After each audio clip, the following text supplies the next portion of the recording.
Star Plus के total 9 serial की work TRP report of the week 44 के बारे में इस वीडियो में मैं आप लोगों को बताने वाली हूँ। 9 नंबर पोजीशन पर है महाभारत एक धर्म युद्ध। इस सीरियल का टीआरपी रेटिंग है 0.8 रेटिंग पॉइंट। 8 नंबर पोजीशन पर है माना कि हम यार नहीं का टीआरपी रेटिंग है 0.8 रेटिंग पॉइंट। 7 नंबर पोजीशन पर है संपूर्ण सीरियल का टीआरपी रेटिंग है 0.9 रेटिंग पॉइंट। 6 नंबर पोजीशन पर है झनक सीरियल का टीआरपी रेटिंग है 1.0 rating point.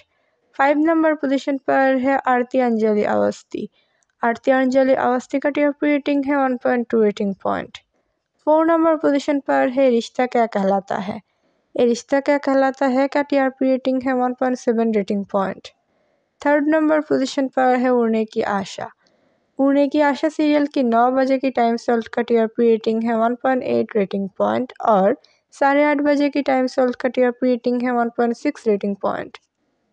2nd number position पर है क्योंकि सास भी कभी बहू थी का टीआरपी रेटिंग है 2.0 रेटिंग पॉइंट और 1st नंबर पोजीशन पर है अनुपमा सीरियल का टीआरपी रेटिंग है 2.1 रेटिंग पॉइंट।